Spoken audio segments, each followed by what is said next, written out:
Je viens de voir que j'ai pas mis de poudre, c'est très grave, je vais le faire après. Elles arrivaient à dépasser les 10 000 € dans les 3, 4, 5 premiers mois. Malheureusement, encore une fois, elles retombent toujours à zéro. Pourquoi? Parce qu'il y a des choses en interne qui n'ont pas été réglées. Ça fait 5 ans que j'entreprends. Pour celles qui me connaissent pas, je suis Jamou, maman solo. J'accompagne du coup les femmes à dépasser la barre des 10 000 € de chiffre d'affaires pour accomplir leurs rêves les plus indécents. Clairement. Bienvenue à vous, mes chers Lady Boss, dans votre royaume, qui est clairement votre safe place pour réellement débloquer ce qui vous empêche d'évoluer, pour que vous puissiez à votre tour créer votre propre empire. Donc vous l'avez compris, le royaume il tourne autour de 3 pôles principaux, des pôles qui me tiennent particulièrement à cœur parce que qui m'ont réellement aidé à évoluer dans ma vie sur toutes les sphères. Donc premièrement, il faut savoir que, comme je l'ai dit, moi, ça fait un moment que j'entreprends. Je pensais vraiment que j'étais heureuse, que j'étais accomplie, parce que voilà, j'étais bien financièrement, j'avais tout pour être heureuse, j'étais mariée, un enfant, un appartement, voyage, bref. Donc, je pensais que j'étais à mon prime. Alors que la vérité, c'est qu'en réalité, il a fallu que je divorce pour comprendre que j'étais pas guérie en fait de mes traumas. J'étais pas guérie de mes traumas et en fait, j'étais pas du tout heureuse concrètement à l'intérieur de moi, même si je paraissais confiante, forte, belle, etc. En vrai, de vrai, j'avais pas forcément confiance en moi, j'avais pas également d'indépendance affective, parce que ok, on peut dire qu'on est indépendante financièrement, tout ça et tout, mais si à partir du moment où affectivement t'as besoin de quelqu'un pour te sentir aimée, t'as besoin de compliments pour savoir que t'es importante, it's boring. Là, c'est hyper important, les filles, que vous sachiez que moi, je suis pas là pour vous diriger, vous donner des ordres, vous dire quoi faire et tout. Moi, je suis là pour vous transmettre mon expérience, parce que quand je suis tombée en dépression après mon divorce, j'ai eu la chance de pouvoir faire appel à des coachs, à des thérapeutes pour me faire aider concrètement. J'ai vraiment pris le temps de me faire accompagner. Ça m'a coûté un bras, mais ça valait la peine parce que ça m'a permis clairement d'évoluer 10 fois plus vite que si je l'avais fait toute seule de mon côté. Donc là, l'idée, c'est vraiment que vous puissiez bénéficier de tout ce que j'ai pu apprendre, de tout ce que j'ai pu accumuler à travers mon expérience, pour que vous, à votre tour, vous n'ayez pas à dépenser des centaines de milliers d'euros dans des psys ou dans des thérapies, etc. Après, je dis pas qu'il faut pas le faire à côté, vous pouvez continuer si vous êtes déjà dans cette lancée, mais là, vous aurez en tout cas une autre méthodologie qui sera tout aussi bien, si ce n'est mieux. Donc, pour revenir au sujet principal, donc de quoi est constitué le royaume de Lady Boss et pourquoi je l'ai mis dans cet ordre-là. Déjà, il faut savoir que, selon moi, on est un peu constitué comme des arbres. Donc les arbres, ils ont les racines, ils ont le tronc et ils ont les feuillages. Donc nous, en tant qu'être humain, les racines, ça va être tout ce qui est notre source. De quoi on est tiré, c'est quoi nos origines, qui sont nos parents, quelle est notre histoire, etc. Ça, c'est les racines. Ensuite, le tronc, ça va être nous, donc nous en tant qu'être humain, notre estime de nous, notre amour propre, comment on se voit, etc., etc. Et les feuillages, ça va être du coup notre accomplissement, qu'est-ce qu'on a accompli, l'argent qu'on gagne, l'abondance, qu'est-ce qu'on peut proposer également aux autres personnes. Il faut savoir que s'il y a un des 3 qui n'est pas bien, malheureusement, l'arbre, il n'est pas en bonne santé. Si les racines, elles sont malades, forcément, les fruits derrière, ils seront pas bon en fait. Donc il faut savoir que si vous connaissez pas la source de vos problèmes, vous n'arrivez pas à savoir les identifier, les comprendre pour pouvoir les résoudre, malheureusement votre estime de vous-même sera bancale et pareil les feuillages, les fruits en haut, etc. ils seront pas en bonne santé. Donc là l'idée c'est vraiment de venir step by step. On va pas commencer par le business, on va pas commencer par la confiance en soi, on va vraiment commencer par les racines, les sources concrètement qui vous empêchent aujourd'hui d'être à votre prime. Donc on va commencer par guérir de ces traumas, donc savoir c'est quoi la source de ces traumas, savoir comment faire la paix avec sa petite fille intérieure, parce que oui, c'est hyper important que vous sachiez que si aujourd'hui vous n'êtes pas en paix avec vous-même, c'est pas à cause forcément des personnes, c'est surtout parce que votre enfant intérieur n'est pas heureuse. Elle est incomprise, elle s'est sentie délaissée, elle s'est sentie abandonnée, elle s'est sentie rejetée. Donc c'est important que vous tenez par la main et que vous lui dites écoute, ok t'as vécu ça, donc vous reconnaissez ses émotions et vous lui demandez pardon, vous commencez à la protéger, à la chérir pour que vous puissiez avancer main dans la main. Ensuite, toujours dans un premier temps, on va venir travailler sur comment couper les liens émotionnels avec ses bourreaux. Ces bourreaux, ça peut être ses parents, malheureusement, il y en a qui sont des parents toxiques, ça peut être des personnes qui vous ont violenté dans votre famille, dans votre entourage proche, ça peut être de l'harcèlement, en tout cas toutes les personnes qui ont contribué à votre mal-être, c'est important que vous coupiez le lien émotionnel parce que c'est un lien qui ne se voit pas, même si vous les voyez plus, même si vous avez coupé les liens physiques avec ces personnes-là, c'est important de couper le lien émotionnel. Parce que souvent, faut savoir que y a beaucoup de personnes qui parlent de liens d'âme, de choses en tout cas énergétiques, etc. Moi, avant, j'avais du mal à y croire. Je me disais, mais qu'est-ce qu'il raconte? C'est des trucs de chamanistes. Franchement, j'étais grave en mode jugement. Enfin, quand c'est normal, quand on comprend pas quelque chose, on a tendance à se faire une idée qui est assez faussée. Donc là, j'ai commencé un peu plus à me renseigner, du coup, savoir qu'est-ce que c'était que les énergies, de quoi elles s'étaient constituées, pourquoi on attire tel type de personnes dans notre vie, pourquoi pas d'autres, pourquoi les opportunités aussi comme ci, comme ça, bref. Et c'est là où, du coup, j'ai compris concrètement que au-delà de notre corps en fait, il est vraiment entouré d'une certaine vibration. En fait, on a des vibrations qui sont hautes ou basses. C'est un peu comme les lumières. Quand elle vient d'être allumée, bah, la vibration elle va être forte. Et quand elle commence à perdre de la vitalité, en gros, elle commence à être en batterie faible, bah forcément, la lumière, elle commence à s'estomper. Et ben nous, c'est pareil. Quand on va sentir des émotions positives, quand on va être dans la joie, dans l'amour, en gros, on se prend pas la tête et qu'on est heureux, ben on va transmettre des vibrations qui sont hyper fortes et qui sont hautes, qui vont du coup attirer forcément des choses bien, donc des opportunités, de l'argent, des choses positives en tout cas. Alors, au contraire, quand on va être en colère, quand on va souvent avoir honte de certaines choses, qu'on va être en culpabilité par rapport à certains faits, on va toujours ressasser le passé, se poser des questions, est-ce qu'on a bien fait ci, ça, bref, on croit que ça se voit pas, mais on se bousille déjà nous-mêmes le cerveau, et en plus de ça, on va vibrer à une fréquence basse, ce qui va repousser les opportunités, ce qui va repousser les bonnes personnes. En gros, vous allez rester dans un cercle vicieux, vous n'allez pas comprendre pourquoi vous êtes mal, toujours en dépression, etc.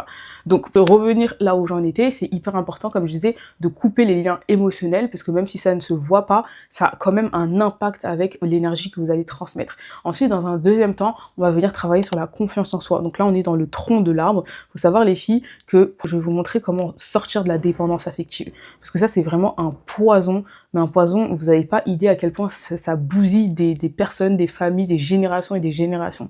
Malheureusement, pour la plupart, on n'a pas reçu suffisamment d'amour et d'attention de nos deux parents ou d'un de nos parents. Ce qui fait qu'il y a eu un manque quand on était petit, on s'est pas senti à notre place, on s'est pas senti assez, on s'est pas senti aimé, et du coup quand on va grandir, la moindre attention d'une personne, que ce soit le sexe opposé ou bien les réseaux sociaux ou autres, bah on va tout de suite s'accrocher à ça et on va toujours être addict à vouloir tout le temps recevoir ça. Et ça, c'est très problématique parce que du coup, au lieu de se concentrer sur soi, d'apprendre à se connaître, d'apprendre à s'aimer, etc., bah on va être tout le temps accroché comme une sangsue à ces choses qui nous apportent de la dopamine rapide et qui nous apportent pas réellement une constante régularité au niveau de l'amour et au niveau de l'aisance en tout cas émotionnelle. C'est pour ça que je vais vous montrer dans la deuxième partie comment sortir de la dépendance affective, mais également comment se connaître, parce qu'on ne peut pas s'aimer si on ne se connaît pas. C'est hyper important que vous sachiez de quoi est-ce que vous êtes capable, vous connaissiez votre karaté, faut que vous connaissiez vos compétences, dans quoi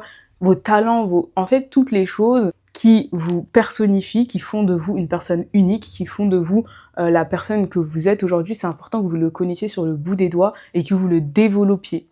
Parce que c'est bien beau aussi d'avoir des compétences, des connaissances, mais c'est aussi important d'avoir des hobbies, des passions, des choses qui vont booster votre créativité et qui vont vous faire vous sentir vivant. Que vous n'ayez pas toujours ce besoin d'aller voir des personnes, être avec des personnes pour vous sentir vivante en fait. Non, vous devez vous suffire de votre propre amour. Après, s'il y a d'autres personnes qui vous aiment en plus, tant mieux. Mais en tout cas, vous devez être en mode, s'il y a personne qui m'aime, j'en ai rien à foutre. Je sais ce que je vaux, je connais mon karaté et c'est ok. Tant que Dieu et moi, ça va, le reste, poubelle.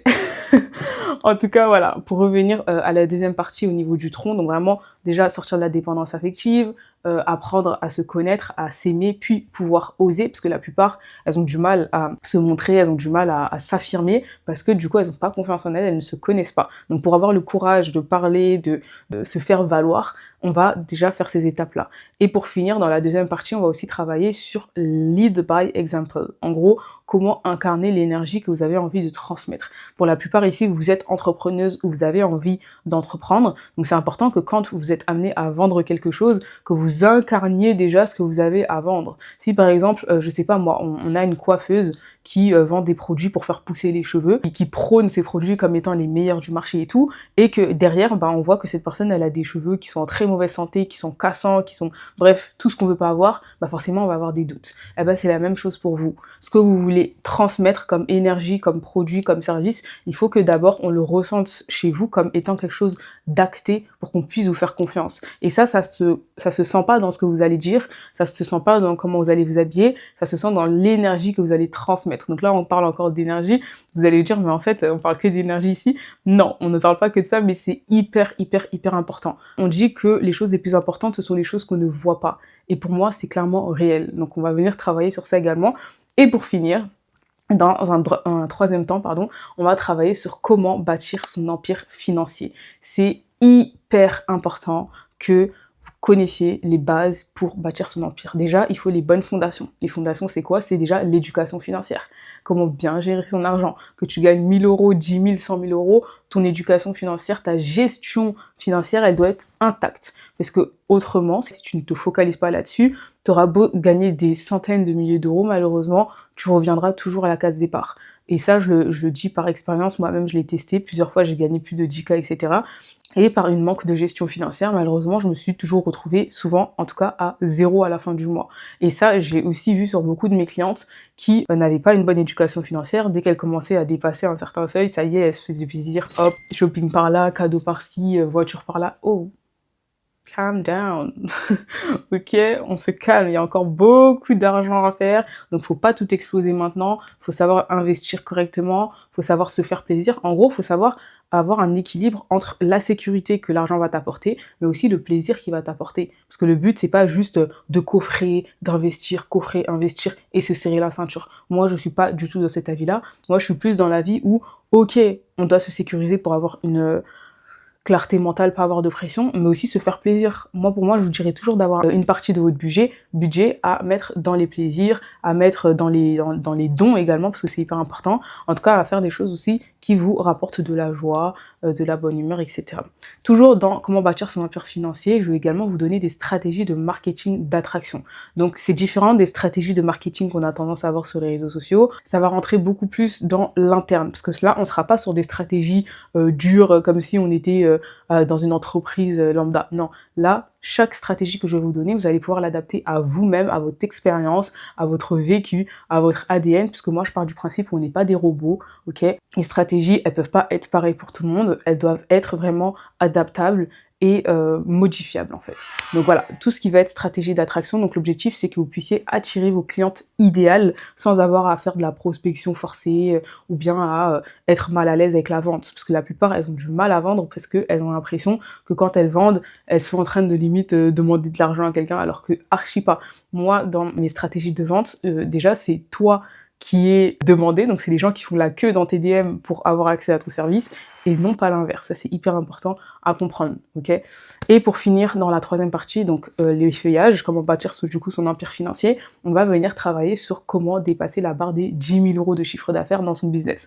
Vous avez vu que ça, j'en parle en tout dernier parce que malgré mes 5 ans d'expérience et les centaines de femmes que j'ai pu accompagner, même si elles arrivaient à dépasser les 10 000 euros dans les 3, 4, 5 premiers mois, malheureusement, encore une fois, elles retombent toujours à zéro. Pourquoi? Parce qu'il y a des choses en interne qui n'ont pas été réglées. Des choses sur le plan émotionnel, sur le plan spirituel qui sont malheureusement pas équilibrées et qui font que sur le plan du coup financier, il y a des choses qui collent pas. Donc vous avez bien compris l'ordre. D'abord, on guérit de ses traumas, on reprend confiance en soi et après on bâtit son empire financier. C'est hyper important de suivre bien cet ordre-là pour que vous puissiez être équilibré et que vous puissiez bâtir un empire qui est solide avec des bonnes bases et des bons fruits, tout simplement, hein, pour revenir à l'arbre. Donc voilà, comment va se dérouler du coup l'accompagnement? Il va être sur 4 mois, on va faire 2 calls par mois, donc si vous n'avez pas compris, je le répète, on travaille que 2 semaines dans le royaume, on est les femmes, on respecte son cycle lorsqu'on est en période de règles, ou en tout cas dans des périodes où on se sent pas énergétiquement élevé, on va venir se reposer, on va venir tempérer les choses, introspecter, et dès lors que notre énergie revient, dès lors que on est en semaine d'ovulation ou autre, là on va pouvoir mettre en place des actions spécifiques qui vont vous permettre de générer beaucoup de chiffres d'affaires. Donc c'est hyper, encore une fois, important de respecter son cycle et de pas vouloir se précipiter, vouloir avoir tout d'un coup. Je sais que pour la plupart vous êtes des multipotentiels et que vous avez envie de dépasser les 10K dans tous vos projets et tout, sauf que là on va vraiment se focaliser sur un projet à la fois, et lorsque ça sera vraiment stabilisé au niveau du chiffre d'affaires, au niveau de tout ce que j'ai dit, là on pourra passer à un autre projet. Et également vous aurez des exercices à réaliser après chaque épisode. En gros, il y aura des choses à appliquer, ça sera pas que de la théorie, on n'est pas en cours, on n'est pas dans un... On est vraiment en mode tu apprends, tu appliques, tu testes, tu vois si ça marche pas, tu testes autre chose. Et sans pression surtout, c'est hyper important. Donc voilà, si vous avez de la moindre question, vous pouvez me les poser, je suis à votre disposition. Et en tout cas, j'ai hâte de vous transmettre tout ce que j'ai appris. Et voilà quoi, je vous fais des gros bisous.